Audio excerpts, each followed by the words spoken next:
La Amazonía no es solo un mar de verde, es un mundo secreto que nos ha mentido a la cara durante siglos. Debajo de ese manto de hojas hay ciudades enterradas, ríos que hierven como cuchillos de vapor y un océano oculto que la geografía escolar jamás imaginó. Y ahora, poco a poco, la ciencia empieza a desnudarlos uno por uno. Siempre la hemos dibujado en los mapas como una mancha continua de bosque, un paraíso intacto donde apenas alguna huella humana osó dejarse ver. Pero en los últimos años, las imágenes satelitales y los escaneos láser han rasgado ese telón. Lo que parecía naturaleza pura es, en muchos lugares, una superposición de construcciones antiguas, canales y vías que rivalizan con las obras de civilizaciones que creíamos europeas. ¿Cómo puede ser que hayamos vivido tanto tiempo sobre la azotea de un imperio sin sospechar que debajo existe un sótano tan vasto? Comencemos por lo que hierve. En la región peruana de la selva hay una leyenda que los chamanes susurraban a los nietos como advertencia y como relato sagrado. La leyenda de la Shanay Timpishka, la río que hierve con el fuego de la tierra. Muchos la tomaron por fábula para turistas, pero cuando el geofísico que escuchó esa historia de infancia regresó con instrumentos, lo que registraron sus aparatos desmanteló la incredulidad. No era agua tibia, era una corriente ardiente. La temperatura alcanzaba los 86 grados Celsius. Un ave que cayó por accidente en la corriente no murió de forma lenta. Sus ojos se nublaron en segundos y la vida salió de su cuerpo por choque térmico. Los cazadores y los ancianos locales la usan para hervir infusiones y cocinar, pero un resbalón en una roca mojada basta para convertir ese ritual en sentencia. Esa río no es un arroyo frágil, sino un monstruo de 25 metros de anchura y 6 metros de profundidad. Una garganta de agua que destruye lo vivo en su camino. Cuando los primeros videos del vapor levantándose entre el follaje se filtraron, la explicación obvia fue la más sencilla: vulcanismo. Las fuentes termales y los géiseres del planeta obedecen a volcanes, y desde Islandia hasta el parque de Yellowstone la regla parece inquebrantable. Otros imaginaron catástrofes tecnológicas, roturas de tuberías, vertidos industriales que calientan el agua por reacción química, incluso impactos de meteoritos que dejaron cráteres candentes. Pero la verdad era más sutil y a la vez más inquietante. El volcán activo más cercano está a 700 kilómetros, una distancia que de inmediato descartó las hipótesis de magma superficial. La explicación que emergió de los estudios fue otra. La Shanay Timpishka es hija de una anomalía en la corteza terrestre. La lluvia cae en las alturas, se infiltra hasta grandes profundidades, se calienta por el calor geotérmico del planeta y sometida a presión, regresa a la superficie por fallas como si alguien abriera una válvula gigante. Es, en términos sencillos, una tetera natural del tamaño de una ciudad. Un sistema geotérmico masivo que no necesita volcanes para hervir. La naturaleza, sin diseñadores humanos, construyó aquí un hervidero que mata por calor. Pero lo que late bajo la Amazonía no se agota con esa corriente abrasadora. Más abajo, en la penumbra de los kilómetros de sedimentos, los petroleros tropezaron con otra sorpresa que dejó a la hidrología mareada. Una segunda río que nadie había imaginado hasta el siglo XXI.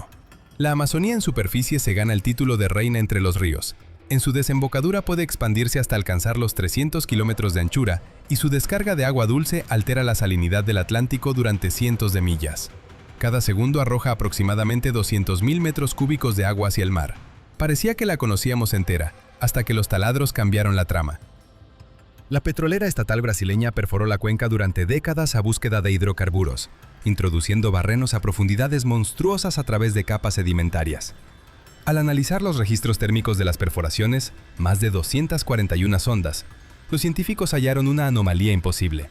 A 4.000 metros de profundidad, donde debería haber un lecho rocoso duro e inmóvil, los sensores indicaban movimiento térmico como si un flujo frío se abriera paso por debajo. Fue tan desconcertante que al principio se pensó en fallas técnicas. Imagine estar parado sobre tierra firme y que sus instrumentos le digan que, bajo sus botas y a kilómetros de profundidad, se desata una tormenta invisible. Internet estalló con conjeturas, desde homenajes a Julio Verne y su viaje al centro de la Tierra, hasta relatos de cavernas kársticas inmensas, con ríos subterráneos que cruzan países enteros poblados por criaturas pálidas y ciegas. Las teorías más extravagantes hablaron de arterias de transporte construidas por civilizaciones ancestrales, o incluso de sistemas de enfriamiento para bases alienígenas ocultas bajo la corteza. La ciencia, sin embargo, entregó una respuesta que superó cualquier fantasía. No se trataba de un canal escondido, sino de un manto de agua que fluye a través de la roca porosa misma. Los observatorios nacionales describieron ese flujo como un río fantasma que corre paralelo a la Amazonía. Fue bautizado como Río Hamza, en honor al geofísico que lo puso en evidencia. Olvídese de la imagen de bancos y peces. Hamza es más parecido a una gigantesca esponja empapada. A una profundidad de alrededor de 4.000 metros, las arenas y areniscas porosas actúan como un medio de transporte. El agua no viaja por un cauce definido, sino que se infiltra y se desplaza lentamente, metros a año, impulsada por gradientes de presión y temperatura. Su anchura alcanza los 400 kilómetros, una extensión que, para ponerlo en perspectiva, equivale a la distancia entre dos grandes capitales. Y su flujo, aunque lento, transporta un volumen de agua asombroso, acumulado a lo largo de milenios. Esta doble plenitud hídrica, la Amazonía en la superficie y Hamsa debajo, cambia por completo la forma en que entendemos el ciclo del agua en el continente sudamericano. No estamos frente a un único sistema visible, sino ante una arquitectura de niveles. Un río que corre por encima y otro que empapa las profundidades. Vivimos literalmente sobre el techo de un sistema que ha sido capaz de almacenar y transportar masas colosales de agua por tiempos geológicos enteros. El descubrimiento obligó a replantear modelos hidrogeológicos y a pensar en la Amazonía como un organismo de múltiples pisos. Si bajo la corteza se despliega este océano oculto, en la superficie la selva también guarda otro tipo de secretos. Huellas humanas que obligan a reescribir la historia. Donde veíamos soledad, emergen plazas, terrazas, caminos y sistemas hidráulicos que los escáneres LIDAR han hecho saltar a la vista en los últimos años. Los arqueólogos han hallado geoglifos, campos elevados para cultivos, los llamados camellones, y la famosa terra preta, suelos oscuros ricos en carbón vegetal creados por manos humanas, capaces de sostener agricultura intensiva en un ecosistema que, en la apariencia, es pobre. Estos hallazgos sugieren que el Amazonas no fue un vacío ecológico que rechazó poblaciones densas, sino un paisaje profundamente alterado por sociedades complejas que dominaron ingenierías ambientales sorprendentes. Y así llegamos a la historia que abre esta serie, una historia que nace en la tragedia y en la locura. Fue el choque entre relatos locales, la curiosidad de científicos y la tosudez de máquinas de perforación lo que empezó a quitar la hojarasca de la memoria del continente. Lo que sigue no es una sucesión de datos secos. Es un relato de descubrimiento que mezcla el folclore de los chamanes, el sudor de los técnicos de campo, el asombro de los satélites y, sobre todo, los restos de vidas humanas que la selva había preservado bajo su alfombra verde. ¿Qué hallaron exactamente bajo las raíces? ¿Quiénes levantaron esas ciudades y por qué desaparecieron? La respuesta comienza con un episodio que costó vidas, y las piezas que salieron a la luz cambiaron para siempre la historia de la Amazonía. En 1541, el conquistador español Francisco de Orellana emprendió una de las expediciones más desesperadas de la historia humana. Buscaba la legendaria tierra de los coreanos y el mito insondable de El Dorado, pero lo que encontró fue el límite extremo del hambre y la incertidumbre. Sus hombres, hambrientos hasta lo indecible, llegaron a hervir la piel de sus monturas y masticar las suelas de sus botas para no morir. Enfermos y consumidos, improvisaron una frágil embarcación y se dejaron llevar río abajo por una corriente que nadie en Europa podía imaginar. Y entonces, cuando Orellana regresó, su relato sonó a locura. No habló de selvas impenetrables, sino de una sucesión interminable de ciudades ribereñas. Describió poblados que se encadenaban uno tras otro a lo largo de decenas de kilómetros, arterias anchas que penetraban en el bosque, cerámica reluciente, plazas abarrotadas y multitudes que los recibieron en canoas en Atilia. ¿Cómo no parecía una fantasía? Europa ladeó la cabeza y lo declaró embustero. Medio siglo después, los que siguieron sus pasos no encontraron más que un verde absoluto. Selva, chozas dispersas, tribus itinerantes. Orellana fue oficialmente desacreditado. Y así se instaló una verdad casi incontestable durante siglos. En la Amazonia no se puede construir una civilización estable. La explicación parecía sencilla y brutalmente convincente. La tierra amazónica es traicionera. Detrás de su frondosidad solo hay una fina capa de humus sobre arcillas rojas y amarillas, una superficie que la lluvia arrastra con violencia. Si cortas el bosque y siembras, en un par de años la fertilidad desaparece. La sequía o la erosión convierten el terreno en un páramo incapaz de sustentar densidades humanas elevadas. Ese argumento fue una coraza hasta finales del siglo XX, hasta que la ciencia tropezó con lo que hoy llamamos terra preta, la tierra negra, y todo comenzó a desmoronarse. El hallazgo fue más accidente que búsqueda planeada. Pedólogos descubrieron parches de suelo oscuro que surgían como manchas de tinta en medio de la arcilla. En vez de centímetros hablamos de capas que alcanzaban profundidades de 2 e incluso 3 metros. Un volumen de tierra tan negro y suelto que los actuales campesinos locales lo cortaban y vendían como fertilizante. Y lo más sorprendente, en pocas décadas la capa se regeneraba por sí misma. El análisis por radiocarbono demostró que esos suelos no eran recientes, tenían varios miles de años. ¿Quién los había fabricado? La respuesta obligó a reescribir la prehistoria amazónica. Aquellos suelos no eran una rareza natural, sino un producto de la ingeniería biológica humana. Las poblaciones indígenas de la cuenca amazónica, a las que los colonizadores calificaron de primitivas, manejaban técnicas agrícolas avanzadas que hoy nos parecen casi alquímicas. No incendiaban el bosque para agotar y marcharse, practicaban una quema controlada, lenta, que producía carbón vegetal, lo que hoy llamamos biochar, y lo mezclaban con fragmentos de cerámica, restos óseos de pescado, compost y excremento. El carbón actuaba como una esponja microscópica, retenía agua, capturaba nutrientes y ofrecía nichos donde las comunidades microbianas fijaban elementos esenciales, impidiendo que las lluvias los arrastraran. Los tiestos triturados mejoraban la estructura física, creando espacios para las raíces y facilitando la aireación. El resultado: del suelo más desalentador se obtenía un jardín productivo, fértil y renaciente. Imagina transformar una tierra que se agota en apenas un par de cosechas en un manto negro y esponjoso que mantiene la vida durante siglos. Esa fue la hazaña: paisajes enteros remodelados por manos que supieron combinar carbón, huesos y barro en fórmulas sostenibles. Donde la ecología moderna veía imposibilidad, los antiguos habitantes vieron oportunidad y la materializaron. Algunas de esas parcelas producían alimentos de manera tan eficiente que permitieron densidades urbanas que hasta ahora creíamos incompatibles con la Amazonia. De pronto, la mala reputación del propio Orellana comenzó a resquebrajarse. Los relatos que parecían delirios emergían como recuerdos de una civilización real. Sí hubo ciudades, sí hubo vías, sí hubo una infraestructura coherente. ¿Qué había ocurrido para que aquello desapareciera como si el bosque se lo hubiera tragado? La respuesta llegó con otra tragedia humana: las enfermedades.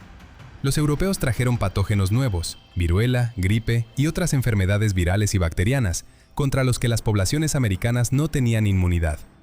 Esas epidemias se propagaron con una velocidad que superó a las flotas y las expediciones, arrasaron comunidades enteras y, según estimaciones conservadoras, diezmaron hasta el 95% de la población de algunas regiones antes de que los cronistas europeos siquiera pudieran trazar un mapa.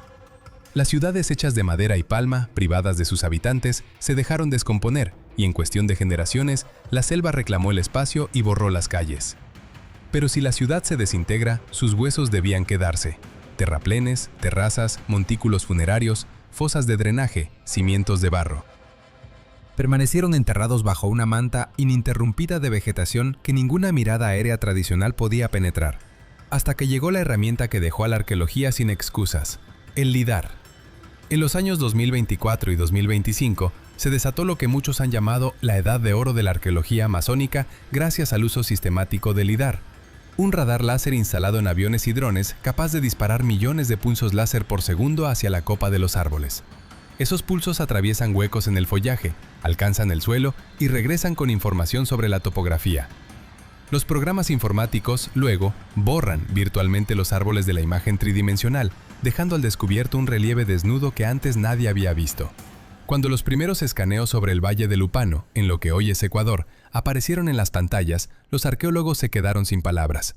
No se trataba de un grupo aislado de chozas, las formas eran urbanas y extensas. LIDAR reveló más de 6.000 plataformas de tierra que correspondían a viviendas y edificios ceremoniales. Aparecieron trazas de carreteras rectilíneas y amplias, concebidas con cortes en colinas y terraplenes para atravesar pantanos. La más larga se extendía por 25 kilómetros. ¿Infraestructura comparable a la de la Roma antigua, pero forjada dentro de un bosque que por siglos se creyó invencible? Sí.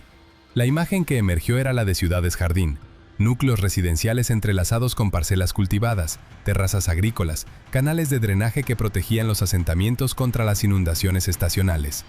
No eran urbes desconectadas del entorno, eran integradas, diseñadas para convivir con la hidrología y la biodiversidad, alternando vivienda y producción alimentaria en un tejido que funcionaba como un ecosistema humano. Los cálculos preliminares sugieren que solo en esa región pudieron vivir hasta 100.000 personas.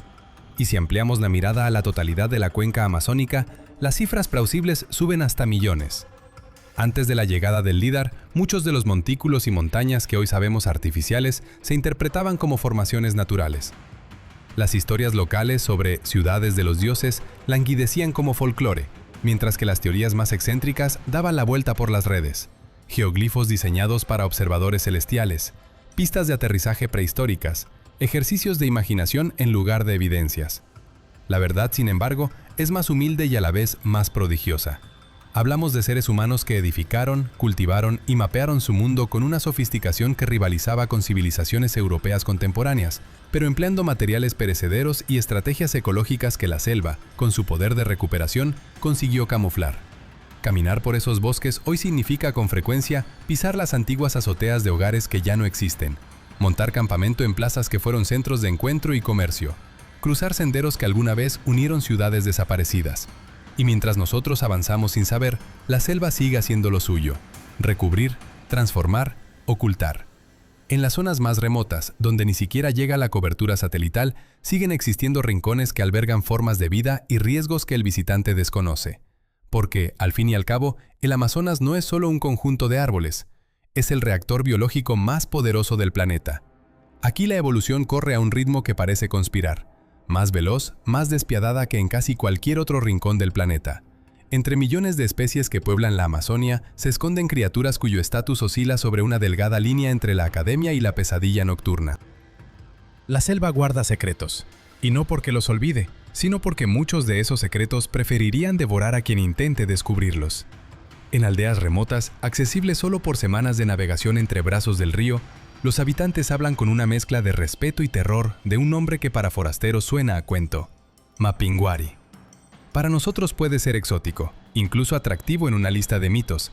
Para cazadores aficionados que reconocen cada crujido de hoja, ese nombre es una sentencia. Los que juran haberlo visto describen un bicho que no encaja en ningún libro de zoología. Más de 2 metros de altura cuando se yergue, un cuerpo macizo como un blindado cubierto de un pelaje áspero y rojizo. Garras como ganchos de metal capaces de despedazar el tronco de una palma en 2 golpes. Camina sobre las patas traseras, casi humano en la postura, pero con una ferocidad que no admite comparación. Y luego llegan las historias que revuelven el estómago. Dicen que el Mapinguari tiene un solo ojo que brilla en la noche, y un segundo orificio en el vientre que emite un alarido helador, como si una garganta prohibida estuviera incrustada en su abdomen. Suena a fábula, a delirio febril. Sin embargo, cuando los criptobiólogos comenzaron a rascar la superficie de ese mito, hallaron un hilo racional que eriza la piel. Existe, en el registro fósil, un animal que encajaría con parte de esa descripción: el megaterio, un perezoso terrestre gigantesco que oficialmente se extinguió hace 10.000 años. El megaterio podía ponerse en 2 patas y alcanzar hasta 3 metros. Sus garras eran monstruosas y estaban hechas para arrancar ramas. ¿Y ese segundo orificio? Los biólogos sugieren que podría tratarse de una glándula olorosa hipertrofiada, una marca corporal destinada a comunicar territorios. En la penumbra, en el nerviosismo y con la fauna rondando, una glándula hedionda puede convertirse en la boca de una bestia. Los relatos indígenas describen además un hedor mezclado de carne podrida y ajo que deja a la gente desmayada. Podría tratarse de gases de descomposición, de infecciones cutáneas, de hongos intensos adheridos a un cuerpo colosal. Si un pariente lejano del megaterio hubiese logrado sobrevivir en la espesura insospechada del Amazonas, su segundo rostro podría ser simplemente un órgano territorial, mal interpretado por quienes solo cruzaron su camino en la oscuridad. La vasta vegetación del Amazonas es, hasta cierto punto, una trinchera perfecta. Monstruos de gran tamaño podrían ocultarse durante siglos de los ojos de los satélites, pero no del oído y la memoria de quienes viven allí desde generaciones. Si el Mapinguari es todavía una sombra etérea, otro habitante del reino húmedo no lo es. Su presencia en el pasado es tan concreta que dejó huesos. Hace 60 millones de años, poco después del cataclismo que barrió a los dinosaurios, aquí se desplazaba una serpiente cuya longitud rozaba los 15 metros y cuyo peso superaba 1 tonelada. Sus restos aparecieron en las arenas de Cerrejón, en la costa colombiana, y los paleontólogos los desenterraron como prueba de que la selva puede engendrar monstruos concretos, no solo metáforas de miedo. La criatura, bautizada como Titanoboa, era tan ancha que podría haber tragado a un hombre erguido sin abrir siquiera la boca por completo. ¿Pero desapareció del todo? La red está llena de fotos borrosas y teorías que asoman como niebla sobre el agua, siluetas que se deslizan en ríos con longitudes que recuerdan autobuses, luces que se mueven donde nadie debería estar. Los científicos responden con prudencia. Para que una reptil de sangre fría mantuviera esa masa, el clima tendría que haber sido más cálido que el actual. Y sin embargo, el Amazonas nos ofrece una alternativa menos fantástica pero igual de mortífera: la anaconda. No es leyenda, es una máquina perfecta de caza. Hoy se han documentado ejemplares de más de 8 metros, y existen testimonios que señalan longitudes de 9 e incluso 10 metros. En el agua, una anaconda de gran tamaño se convierte en silencio absoluto. La anaconda no necesita veneno, estrangula. Cuando se enrosca alrededor de su presa no busca romper huesos en un primer instante. Lo que hace es sentir el latido, acompañar la expiración y apretar 1 milímetro más cada vez que el corazón deja escapar aire. La asfixia llega lenta, inexorable. La presión ejercida por una gran anaconda, dicen los locales, es comparable a que pusieran un autobús escolar sobre tu caja torácica. En ríos turbios y negros, donde la visibilidad es nula y la atención del mundo moderno raramente cae, estos colosos son los reyes. Las tribus las llaman Yakumama, madre del agua, y saben algo esencial. Si entras en el cauce, dejas de ser la cúspide de la cadena alimentaria. Pasas a ser una proteína blanda en movimiento. La naturaleza en la Amazonia impone reglas tan antiguas que resultan casi inapelables. Pero durante el siglo pasado, un hombre con suficientes recursos y ambición creyó que podía reescribir esas leyes. Trajo capital, maquinaria y la ilusión norteamericana hasta el Corazón Verde para edificar un paraíso industrial que debía producir caucho a escala masiva. Subió por un afluente del Amazonas hasta un lugar donde, tras jornadas de selva, emergía una imagen que descolocaría a cualquiera. Entre la vegetación primitiva, como una herida cuadrada, se alineaban calles rectas, hidrantes pintados de rojo brillando en la humedad, torres de agua oxidadas que aún dominaban la copa de los árboles, fábricas con ventanales reventados y filas de casitas con porches que parecían arrancadas de un suburbio norteamericano. Allí, aislada y orgullosa, nació Fordlandia. Era la apuesta más ambiciosa y a la vez la humillación más grande de la soberbia empresarial. En 1928, Henry Ford, una de las figuras más poderosas de la industria global, no aceptó depender de la oferta de caucho controlada por los imperios coloniales. Su solución fue construir su propio dominio, comprar tierras del tamaño de un pequeño estado y trasplantar un pedazo de la civilización industrial entre cedros, lianas y caimanes. Llegaron barcos repletos de puertas, inodoros, casas prefabricadas y equipos para generar electricidad. Se levantaron hospitales, que en su tiempo superaban en equipamiento a muchos centros urbanos. Se instalaron escuelas, salas de cine donde se proyectaban las novedades de Hollywood, piscinas y pistas de baile. La utopía parecía tangible, pero el error de Ford fue pensar que la selva y su gente eran un lienzo en blanco, listo para pintar su sueño con reglas estrictas. Impuso horarios de fábrica, códigos de vestimenta, prohibiciones sobre el alcohol y normas morales que chocaron con costumbres locales profundamente arraigadas. Los administradores trajeron relojes, listas de asistencia y una disciplina que olía a cuartel.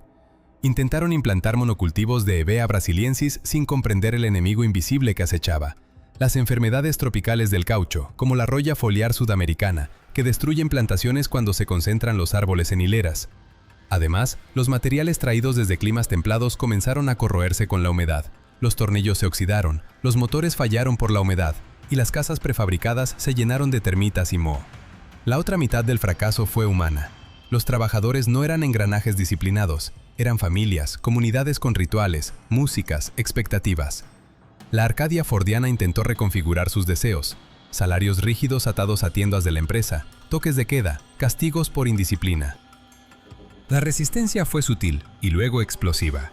Sabotajes a las plantaciones, abandono masivo de puestos, huidas hacia la ciudad y la reinvención de la vida fuera del patrón impuesto. La selva, por su parte, no necesitó alzar un ejército. La vegetación hizo su parte silenciosa. Las lianas treparon por paredes y techos, las raíces levantaron pavimentos, y la humedad comenzó a comerse el metal y la madera como si fuera un idioma que la infraestructura no supo traducir. Hoy las ruinas de Fordlandia son un museo de advertencias, hidrantes y farolas que se oxidan, letras caídas en fachadas que ya nadie lee, columpios enredados en una maraña de raíces. La visión grandiosa de un pequeño pedazo de América, en el corazón de la selva, se convirtió en un escenario abandonado, una cinta donde el progreso se volvió atrezzo de horror. ¿Qué lección dejó? Que la arrogancia humana fracasa cuando subestima procesos ecológicos, culturales y microbianos que operan con una lógica propia. Y mientras los edificios se desmoronan y el follaje reclama cada rincón de cemento, la selva continúa hablando a quien la mira con atención. Sus bestias no son figuritas decorativas, sus enfermedades no son meros inconvenientes técnicos y sus gentes no son piezas intercambiables en un tablero industrial. La Amazonia se muestra, con cada árbol que levanta el pavimento y cada anaconda que surca las aguas, como un territorio que impone su voluntad a cualquiera que pretenda domesticarlo. Pero la historia no termina en las fachadas herrumbrosas de Fordlandia. Apenas empieza a revelar sus consecuencias más insidiosas, y aún quedan secretos que la selva guarda con uñas y dientes. Quería forjar un hombre distinto con la madera y la disciplina de la fábrica. quiso tallarlo en pleno corazón de lo tropical y lo hizo a martillazos. Implantó horarios de reloj de pulsera en la selva, despertar con el pito de la fábrica a las 6 de la mañana, faena bajo un sol que no perdona, descanso marcado por un calendario que no conoce estaciones. Como ferviente defensor de la sobriedad, decretó la prohibición absoluta del alcohol. Patrullas inspeccionaban canoas buscando contrabando de aguardiente. Las mujeres fueron expulsadas de los barracones. Todo vestigio de vida familiar fue sustituido por la pulcritud de una plantilla. Y cuando creyó atacar lo más íntimo, la comida, se ganó el odio definitivo. La gastronomía local fue declarada perniciosa y reemplazada por un menú importado de Estados Unidos. Gachas de avena, duraznos enlatados y pan integral. Para hombres criados con pescado, yuca y sazón, aquello no era dieta, sino exilio. En un día bochornoso de 1930, la olla terminó de hervir. Lo que empezó como protesta se convirtió en un saqueo con nombre propio, la revuelta de las sartenes. Empleados furiosos demolieron mobiliario, cortaron líneas telegráficas, destrozaron automóviles y persiguieron a los gerentes hasta los límites del bosque. Los administradores huyeron en balsas, buscando refugio entre los troncos, mientras sus propias manos desmantelaban el comedor que les había servido de trono. La metrópoli tuvo que enviar tropas. La seguridad se impuso por la fuerza. Pero la derrota más humillante no vino de la pólvora ni del fusil, vino de la biología. Los técnicos norteamericanos ignoraban las leyes silenciosas del trópico. Plantaron millones de árboles de caucho en filas tan regulares como si cultivaran maíz en Iowa, olvidando que en la Amazonia el caucho necesita distancia para sobrevivir. En el bosque natural, los árboles se dispersan, construyen brechas que interrumpen el avance de plagas y hongos. En la plantación de Ford, esa defensa no existía. La enfermedad foliar encontró una mesa servida. Hojas podridas en cadena, una contagiosa comilona para hongos. Orugas y escarabajos completaron la devastación. Ford arrojó millones en venenos y maquinaria. El dinero se disolvió en la humedad y en la voracidad del ecosistema. Casi 20 años de batalla terminaron con una venta vergonzosa. La tierra se despachó por una suma ínfima y la inversión se evaporó, equivalente hoy a cientos de millones de dólares. Henry Ford nunca puso el pie en la ciudad que llevaba su nombre. La fábrica quedó vacía, las calles se colmaban de lianas, los generadores fueron engullidos por la hojarasca. El viento recorre hoy los talleres como quien lee un epitafio. La naturaleza no se somete, solo se negocia. Aprendemos a mirar el mapa y a ver allí un gran parche verde. Lo llamamos el pulmón del planeta y creemos entenderlo. Pero lo que hemos visto es otra Amazonia. Ríos que hierven de vida y demonios geológicos que reescriben el paisaje. Océanos subterráneos que fluyen en la noche sin luz. Ciudades antiguas cuyos muros transformaban arcilla en tierra fértil y organizaban metrópolis que no traicionaban al bosque, sino que vivían con él. La Amazonia no es un simple bosque. Es un organismo ancestral, complejo y potente que obedecerá a relojes propios. Esconde su historia bajo capas de hoja y suelo con tal celo que solo ahora, gracias a láseres y satélites, comenzamos a arañar su memoria. Y en medio de esas raíces infinitas, entre lianas que estrangulan máquinas y ruinas enterradas, la lección se vuelve clara y cortante. No somos dueños de este planeta. Somos huéspedes que a veces creen tener plano y martillo para rediseñarlo, hasta que la selva les devuelve la factura. Ese proyecto colosal que quiso domesticar la Amazonia terminó siendo un espejo. Reflejó la arrogancia de pensar que la técnica basta para domar un mundo vivo. Hoy, mientras las ruinas se vuelven praderas de sombra y los caminos se borran bajo el verde, queda un mandato tan sencillo como imperioso: aprender las reglas del lugar antes de querer cambiarlas. Porque la selva, con su tiempo propio y su memoria inmensa, no necesita vencedores, necesita interlocutores. Y nosotros, por fin, deberíamos recordar que venir a la Amazonia es entrar en deuda, no para cobrar, sino para escuchar.